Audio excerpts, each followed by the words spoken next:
KPH adalah cinta pertama dari banyak penggemar Churchill. KPH lah yang memberikan banyak penggemar Churchill sebuah dasar yang baik dalam membaca karya wuxia klasik dari 3 serangkai penulis wuxia klasik, yaitu Liang Yusheng, Gulong dan Jin Yong. Juga di luar mereka ada Wen Ruian, Huang Ying dan lain-lain. Tanpa KPH banyak penggemar Churchill di era 80 dan 90 tidak akan mengenal dunia novel silat seperti hari ini. Biasanya, dimulai dari novel karya KPH kemudian akan mulai untuk mengetahui apa saja yang ada di sejarah Cina. Namun tentu saja, dengan karya yang begitu banyak, ada beberapa plot hole yang terjadi di karya-karya Ho Pinghu.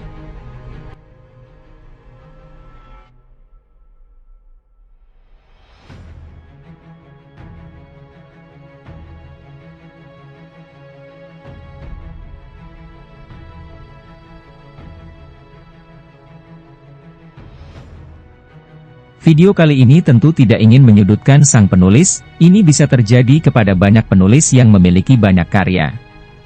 Sekelas Jin Yong bahkan novelis sekelas J.K. Rowling, dan J.R.R. Tolkien pun ada plot hole dalam karya mereka. Ada sebuah artikel menarik dari saudara Kerry Chen, yang memberikan data dan bukti empiris, sebuah kronologis timeline dari storyline Ho Pinghu, dengan data historikal Cina, ternyata memang ada gap dan plot hole yang terjadi. Oleh sebab itu setelah melakukan riset kecil, muncullah kesimpulan. 1. Terjadi anakronisme, adalah ketidaksesuaian kronologis dalam suatu karya, khususnya penempatan seseorang, peristiwa, benda, atau adat istiadat yang tidak sesuai dengan latar waktunya. Jenis anakronisme yang umum terjadi adalah penempatan objek yang tidak sesuai dengan latar waktu, zaman pada karya yang ditampilkan. 2. Terjadi plot hole. Dalam fiksi, kesalahan plot adalah celah atau ketidakkonsistenan dalam alur cerita yang bertentangan dengan aliran logika yang ditetapkan oleh plot cerita. Dan mari kita bahas. The Saga of Kam Family. Suling Emas dan Keluarga dimulai sekitar tahun 907, zaman di era 5 dinasti dan 10 kerajaan, sampai sekitar 1130 Masehi, yaitu ada di zaman dinasti Liao, Khitan berakhir, dan tentunya di zaman akhir dinasti Song Selatan, kembali apabila kita merunutkan Saga of Kam Family, dimulai dari Suling Emas hingga Istana Pulau Es. The Saga of Kam Family dimulai dari zaman Zhou akhir. Adalah dinasti yang terakhir dalam suksesi 5 dinasti yang menguasai sebagian besar Tiongkok Utara selama periode 5 dinasti dan 10 kerajaan, yang berlangsung dari 907 hingga 960 dan menjembatani jurang antara dinasti Tang dan dinasti Song. Pada masa ini di cerita Suling Emas, Kam Busong diminta gurunya untuk ikut ujian sarjana di kota raja. Kam Busong bertemu dengan Sumakong pejabat pengawas perpustakaan dan menjadi bawahnya. Kam Busong bertemu dengan anak Sumakong, Sumaceng dan abangnya Sumaboan. Pada zaman dan cerita KPH, menyinggung juga tokoh jenderal negara Cao yang akan menjadi kaisar berikutnya. Cao Kuangyin, kaisar dinasti Song pertama. Menguatkan latar belakang cerita Suling Emas berada di dinasti Zhou akhir. Dinasti Liao, dikenal sebagai Kekaisaran Liao Agung, atau negara Qidan adalah sebuah kekaisaran dan dinasti kekaisaran di Asia Timur yang memerintah dari 916 hingga 1125. Pada tahun 1125, setelah dihancurkan oleh dinasti Jin, Qidan tidak seluruhnya musnah karena masih mendirikan Kara Cidai atau dikenal sebagai Black Qidan, juga dikenal sebagai Liao Barat.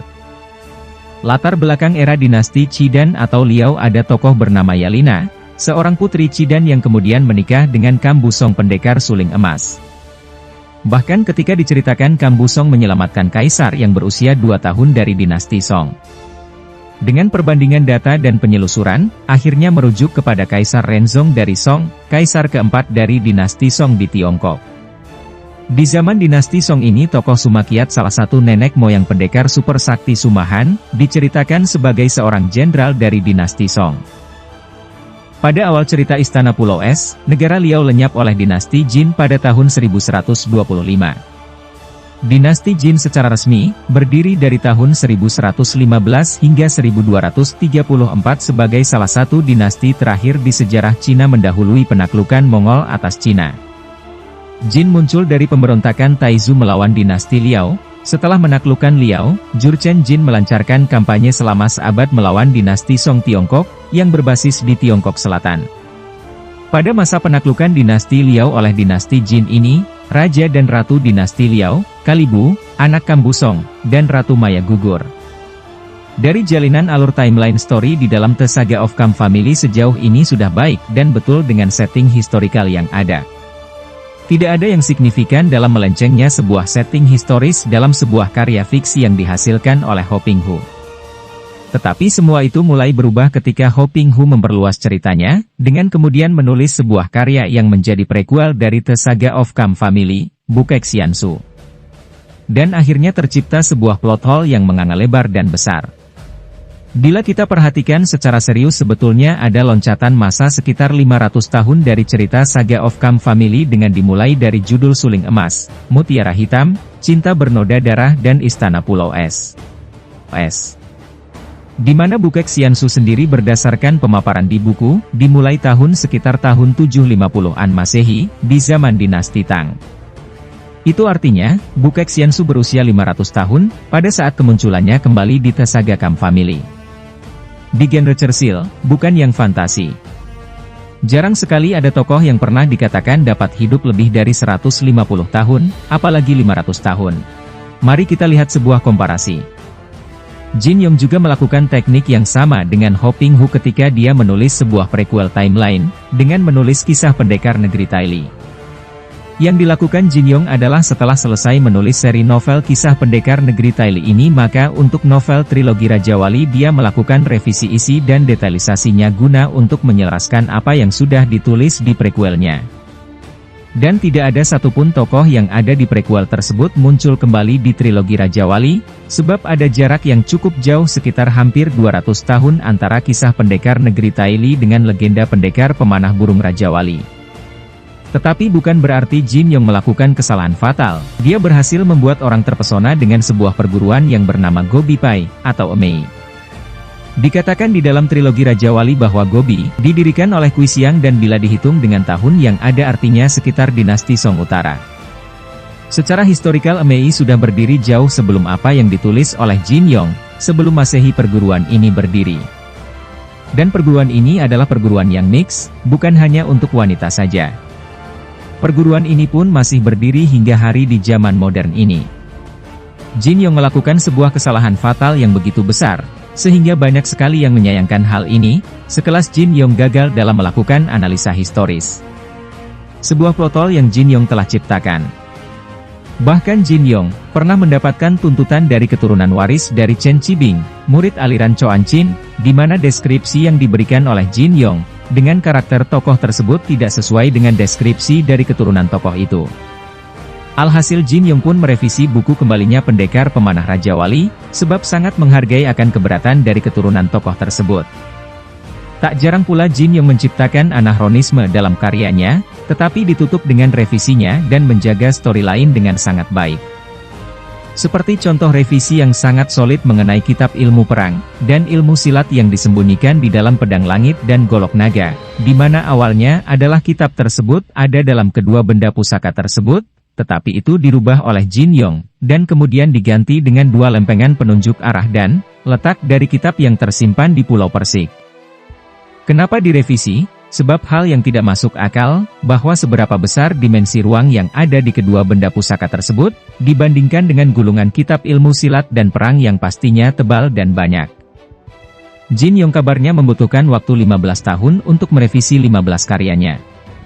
Sebuah waktu yang tidak sedikit, merevisi karya-karyanya dan itu semua adalah andil dari para fans berat Jin Yong, agar karya-karya Jin Yong tetap masuk secara logika dan rasional dalam bingkai fiksi. Masuk ke cerita dengan dominasi keluarga Suma yang kemudian kami sebut The Saga of Suma Family, dimulai dari pendekar super sakti, sepasang pedang iblis, kisah sepasang Raja Wali, jodoh Raja Wali, kisah para pendekar Pulau Es. Ada lompatan zaman yang sangat besar, sekitar hampir 500 tahun. Sebuah pola yang sama dilakukan kembali oleh Ho Ping Hu, sama persis dengan dari Bukek Xiansu menuju Suling Emas, sebuah gap setting waktu yang jauh sekali presisinya. Apabila kita melihat kronologis dari peristiwa di novel Istana Pulau Es, menuju Pendekar Super Sakti, bukankah ada rentang waktu sekitar 80 tahun saja yang tercatat di buku, dari percakapan Hu Xiaobue kepada Sumahan, bahwa dia menyepi selama 80 tahun, pasca sebuah peristiwa yang merupakan ending dari Istana Pulau Es. Tetapi tidak linear dengan setting waktu dari sejarah historis yang ada, dari The Saga of Kam Family yang berakhir di akhir dinasti Song dan masuk ke The Saga of Suma Family dimulai dari dinasti Manchu. Boleh dikatakan plot hole dalam satu saga besar yaitu The Saga of Bukek Xiansu dan sebuah plot hole kedua. The Anachronis. The Saga of the Suma Family. Tahun 1645 adalah awal mula dari Pendekar Super Sakti Sumahan. Tahun ini disebutkan secara gamblang di pembukaan kisah Pendekar Super Sakti Sumahan. Dan untuk menguatkannya juga pada kisah ini disebut tokoh sejarah Bu Samkui. Pada akhir di masa tuanya Bu Samkui memberontak kepada dinasti Qing, dan mendirikan dinasti Chou. Sebelumnya dia adalah jenderal dinasti Ming, yang membelot ke Qing. Guru pertama, Sumahan, Lau Pangcu adalah pendukung dan pembantu Bu Samkui. Lalu melihat, pada novel terakhir Pusaka Pulau Es juga berlatar historis, tokoh Jia Qing kaisar pengganti dari Qianlong disebutkan di cerita ini. Apabila kita lihat dari timeline kronologisnya, yang bisa kita lihat di novel Bukek Xiansu series, maka dari kemunculan pertama Sumahan di Pendekar Super Sakti, yaitu di awal dinasti Qing, hingga novel terakhir yaitu Pusaka Pulau Es, dengan penyebutan nama Jia Xing, maka ada durasi waktu sekitar 170-175 tahun. Apabila kita hitung dari catatan sejarah yang ada, maka bila start dari kaisar pertama Qing yaitu Nurhaci, hingga naik tahtanya Jia Qing, ada masa waktu sekitar 145-150 tahun. Artinya memang KPH masih cukup presisi dalam menempatkan setting background historikalnya dengan dinasti Qing. The Saga of the Kam Family bersetting di dinasti Song, dan The Saga of the Suma Family bersetting di dinasti Qing. Saat ini abaikan satu saga besar lainnya yaitu Saga of Cao Family. Hanya sayang sekali bahwa bila kita lihat dalam setting keseluruhan sekali lagi terdapat dua plot hole besar yaitu 1. Lompatnya jarak waktu storyline dari Bukek Xiansu ke Suling Emas. Ada jarak 500 tahun, dan Bukek Xiansu muncul secara fisik kemunculannya di novel pada Saga of the Kam Family. 2. Lompatnya jarak waktu historis dari Istana Pulau Es ke Pendekar Super Sakti, padahal di waktu kronologisnya hanya berjarak 80 tahun saja. Bila dilihat dari waktu historis ada dua dinasti yang terlewat yaitu Yuan dan Ming. Namun, apa yang kami ulas ini semuanya tidak berarti kami meremehkan kehebatan dari seorang Ho Pinghu. Justru hormat kami begitu dalam kepada KPH karena di tengah keterbatasan dan kekurangan semua sumber daya dan informasi, KPH dapat menyajikan karya yang luar biasa. Tanpa KPH kami juga tidak akan mengenal dunia Cersil, dunia yang kami cintai lebih dari 30 tahun. Kesimpulan, Jin Yong membutuhkan 15 tahun untuk melakukan revisi 15 karyanya, 2 kali bahkan dia melakukan revisi untuk karya-karyanya. Dengan adanya revisi maka akan bisa membuat karya yang begitu baik dan makin sempurna.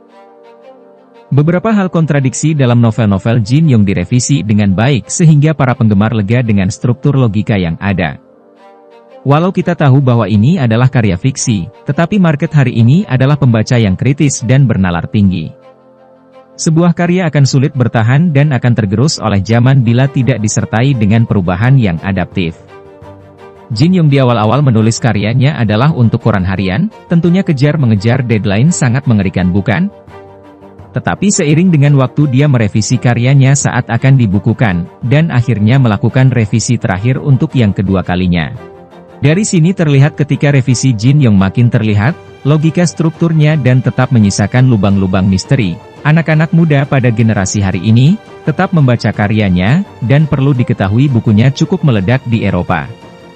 Buku Legend of the Condor Heroes baru diterbitkan di Eropa beberapa tahun lalu. Seandainya memang ada revisi dari karya-karya Ho Pinghu ini maka kami para fans yang terlanjur cinta dengan karya KPH tentunya kami akan merasa jika karya KPH akan menjadi jauh lebih sempurna.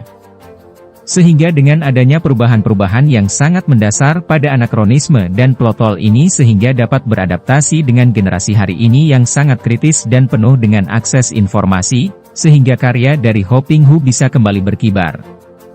Walau hari ini kita menyadari adanya plot hole di dalam karya KPH, tetapi kita tetap sangat mencintai plot storyline karya KPH.